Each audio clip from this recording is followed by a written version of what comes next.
when I was reading the book, this is where I kept getting stuck. You were extremely optimistic. Right? You're optimistic about where we are today. You're optimistic that technology has been a massive force for good. You're optimistic that it will continue to be a massive force for good. Yet there is a lot of uncertainty in the future you were describing. Well, first of all, I'm not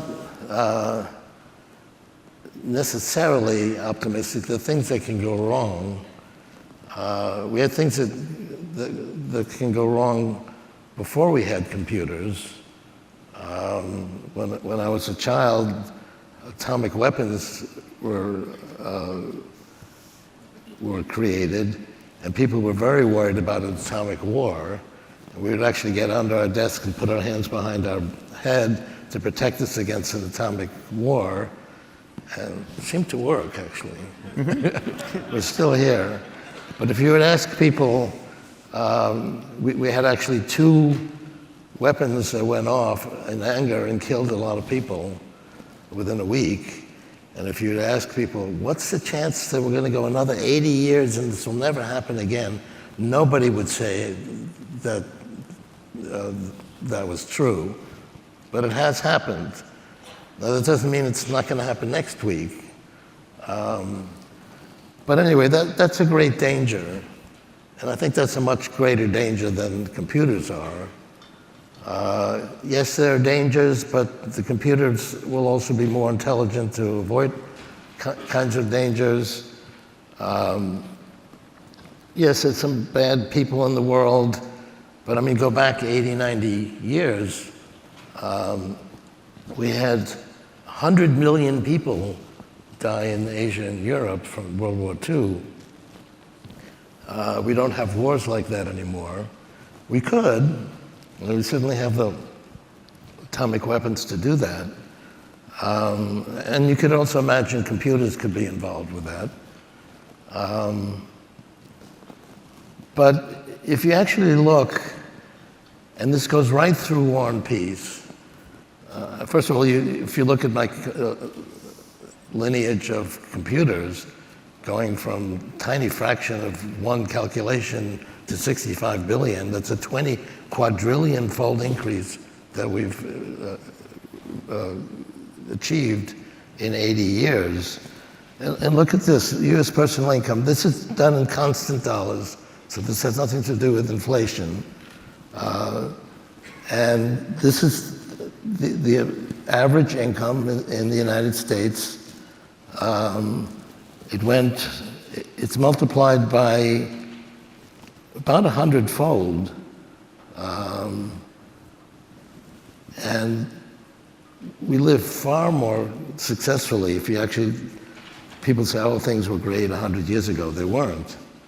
And you can look at this chart, and I've got 50 charts in the book that show the kind of progress we've made.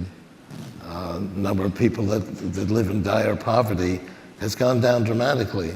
And we actually did a poll where they asked people, people that live in poverty, has it gone up or down? 80% said it's gone up. But the reality is it's actually fallen by 50%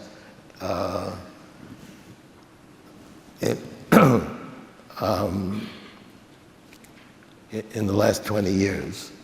So what we think about the past is really the opposite of what's happened. Things have gotten far better than they have. And computers are going to make things even better. I mean, just the kind of things you can do now with the large language model didn't exist 2 years ago. Do you ever worry that, take it as a given, computers have made things better, take it as a given that personal income will keep going up. Do you ever worry it's just coming too quickly and it'll be better if maybe the slope of the Kurzweil curve was a little less steep? That's a big difference from the past. I mean, talk about what effect did the railroad have? I mean, lots of jobs were lost, or even the cotton ginny that happened 200 years ago. And people were quite happy making money with the cotton ginny, and suddenly that was gone, and machines were doing that. And people say, well, wait till this gets going, all jobs will be lost. And that's actually what was said at that time. But actually, income went up, more and more people worked, we created, and if you say, well, what are they going to do? You couldn't answer that question because it was in industries that nobody had a clue of. Like, for example, all of electronics. So things are getting better even if jobs are lost. Now, you can certainly point to jobs, like take computer programming. Google has, I don't know, 60,000 people that program computers, and lots of other companies do. At some point, that's not going to be a feasible job. They can already code. Large language models can write code. Not quite the way an expert programmer can do, but how long is that going to take? It's measured in years, not in decades. Nonetheless, I believe that things will get better because we wipe out jobs, but we create other ways of having an income. And if you actually point to something, let's say this machine, and this is being worked on, can wash dishes. You just have a bunch of dishes, it'll pick the ones that have to go in the dishwasher and clean everything else up, and that will wash dishes for you. Would we want that not to happen? Would we say, well, this is kind of upsetting things, let's get rid of it? It's not going to happen, and no one would advocate that. So we'll find things to do, we'll have other methods of distributing money, and it'll continue these kinds of curves that we've seen already. It's kind of remarkable that we got large language models before we got robotic dishwashers. You have grandchildren. You know, what would you tell a young person? You know, they buy in, they agree that, or, you know, how would you tell them to best prepare themselves for what will be if you're correct, a remarkably different future? I'd be less concerned about what will make money and much more concerned about what turns them on. They love video games, and so they should learn about that.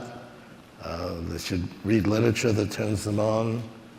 Some of those literature in the future will be created by computers, but and find out what in the world has a positive effect on their mental being. And if you know that your child or your grandchild, this gets to one of the questions that is asked on the screen here, if you know that someone is going to live for hundreds of years, as you predict, how does that affect the way, certainly it means they shouldn't retire at 65, but what else does it change about the way they should think about their lives?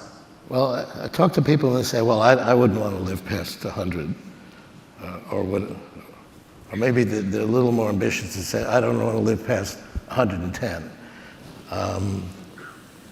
But if you actually look at when people decide they've had enough and they don't want to live anymore, that never, ever happens unless these people are in some kind of dire pain.